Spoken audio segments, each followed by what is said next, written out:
জন বন্ধু সুজিত, রঞ্জন, স্নেহা আর সুজাতা গাড়িতে করে বেড়াতে বের হয়। তারা ঠিক করে তারা গাড়িতে করে কয়েকদিন বিভিন্ন জায়গায় ঘুরে বেড়াবে। একবার একটি শহরের রাস্তায় ধারে তারা একটি পুরান বাড়ি দেখতে পায়। আশেপাশে কোনো জনবসতি ছিল না। স্নেহা বলে, আমার মনে হচ্ছে এটা ভূতের বাড়ি, এই বাড়ির ভিতর ঢুকে লাভ নেই। তখন সুজিত বলে, এখনকার দিনে ভূত বলে কিছু আছে নাকি? তুই মানিস সব? চল তো, আজ রাতটা আমরা এই বাড়িতেই থাকবো। এই বলে তারা চারজন বাড়িতে ঢোকে। বাড়িটি তারা ভালো করে দেখে। আর স্নেহার ফটো তোলার খুব শখ ছিল, তাই স্নেহা তার ক্যামেরা দিয়ে ফটো তুলতে থাকে। সবাইকে ভয় দেওয়ার জন্য স্নেহা সব ছবিগুলোকে একটি করে পুতুলের ছবি লাগিয়ে দেয় এবং তাদের কাছে গিয়ে বলে, দেখো, আমি তোমাদের বলেছিলাম যে এই বাড়িতে ভূত আছে। এই পুতুলটা কোথাও নেই, তাও এই ছবিটিতে কিভাবে এলো? ছবিগুলো দেখে সুজিত সাথে সাথে বলে ওঠে, তুই ঠিকই বলেছিস, এই বাড়িতে ভূত আছে। আমাদের এক্ষুনি এই বাড়ি থেকে বের হতে হবে। সবাই খুব ভয় পেয়েছে দেখে স্নেহা তাদের বলে,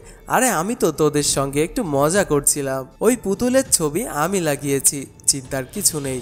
সুজিত বলে, আরে আমি এই পুতুলের কথা বলছি না, আমি বলছি তোরা সব এই বাড়িটি থেকে বেরো, এই বাড়িতে ভূত আছে। এখন তোমাদের কাছে প্রশ্ন হলো, সুজিতের কেন মনে হলো বাড়িটিতে ভূত আছে? তোমার যেটা মনে হচ্ছে আমাকে কমেন্টে জানিয়ে দিও।